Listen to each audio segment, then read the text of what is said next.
Guys, আপনাদের আজকে নিয়ে আসছি আমি হরজতপুর গরু হাটে।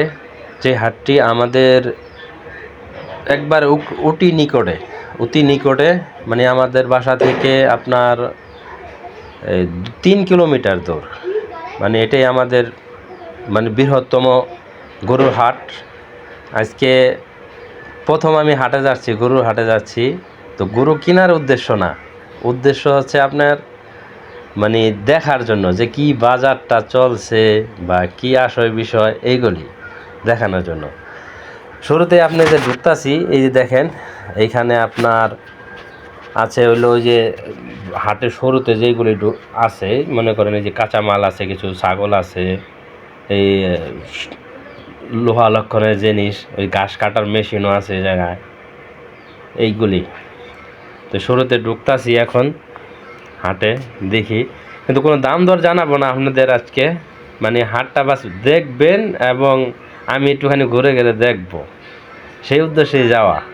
এই যে কি সুন্দর ছাগল নিয়ে দাঁড়িয়ে আছে ভাইয়েরা, ব্যাপারীরা কেনাকাটা করছে কি, এখনো দাম জিজ্ঞাসা করিনি, আমি দাম জিজ্ঞাসা করি নাই। চলেন আসেন ভিতরে যাই, দেখি কি অবস্থা হাটের, আমিও দেখি আপনাদেরও দেখাই। আসেন সামনে যাই, হাটের কি পরিস্থিতি কেমনে। আমি দেশে আসার পর এই প্রথম হরজতপুর গরুর হাটে আসছি।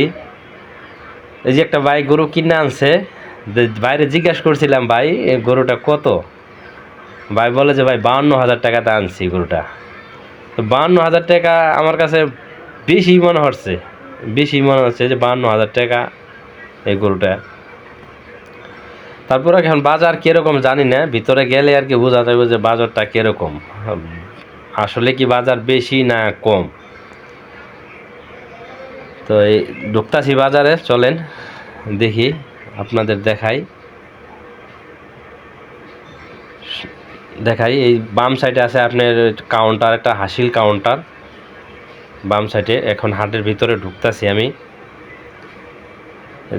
কয়েকদিন প্রচণ্ড বৃষ্টি হয়েছে, তো বৃষ্টির কারণে হাটের ভিতরে এত পরিমাণ কাদা, যেটা ভাষায় প্রকাশ করা যাবে না, এত পরিমাণ কাদা।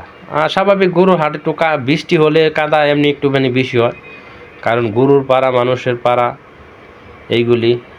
এই যে গরু এইগুলি বিক্রি হয়েছে। ছাগলটার কথা দাম জিজ্ঞাসা করছিলাম, ভাই ছাগলটা কত, তো ছাগলটা বললো যে ভাই 28,000 টাকা ছাগলটা নিছে। অথচ দেখেন এই একটা ছাগল হাটে উঠাইছে 28,000 টাকা দাম। আর এই কোয়ালিটির একটা ছাগল যদি আপনি ফার্মেতে নিতে যান, দাম চায় 50,000 টাকা, 60,000 টাকা। অথচ আপনি যদি 50,000 টাকা দিয়ে গরুটা নেন, তো নেওয়ার পরে যখন আপনি হাটে উঠাইবেন বা যে কোনো একটা কারণবশত যদি আপনি হাটে উঠাইতে হয়, তো তখন দেখা গেছে আপনি অর্ধেক দামও পাইবেন না। তো এই যে এই গরুকে ফার্ম করতে চান বা কিছু কেনাকাটা করতে চান, তবে অবশ্যই আপনাকে হাট যাচাই করে কিনতে হবে।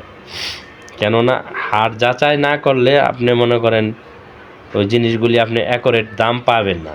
দেখা গেছে আপনি শখের বসে আনলেন, কিন্তু পরবর্তীতে কিছু না। এই যে 4টা গরু দেখতেছেন এই জায়গায়, বাস আমি দেখাইছি অলরেডি, কোনো ব্যাপারীর কাছে জিজ্ঞাসা করি না ভাই কত কী আসে বিষয়, বাস দেখছি আমি। এই গরুটা দামাদামি চলছে, এই যে গরুটা নিচে দেখতেছেন এই গরুটা, কিন্তু আমি জিজ্ঞাসা করি নাই ভাই কত বলছে বা কী আসে বিষয়। বাইরে দেখতেছে, হেরা ব্যাপারীরা দেখাইতেছে সুন্দর একটা কোয়ালিটির গরু। এই যে একটা ফিজিয়ান গরু, অনেকটাই সুন্দর ফিজিয়ান গরুটা। আমি আপনাদের দাম কিন্তু বলতে পারবো না, কিন্তু কেননা আমি দাম কারো জিজ্ঞাসা করি নাই, তবে আমি পরবর্তীতে জিজ্ঞাসা করছি, যেটা আমি ভিডিওর ভিতরে আনি নাই, ভিডিও করি নাই, যে অন্য গরুগুলি, যে আমার তো দামের একটা ধারণা দরকার বা দামের একটা ধারণা লাগবে, যে গরুটা কত হইলে বিক্রি হবে বা কত চাইতেছে দামটা, এই বিষয়।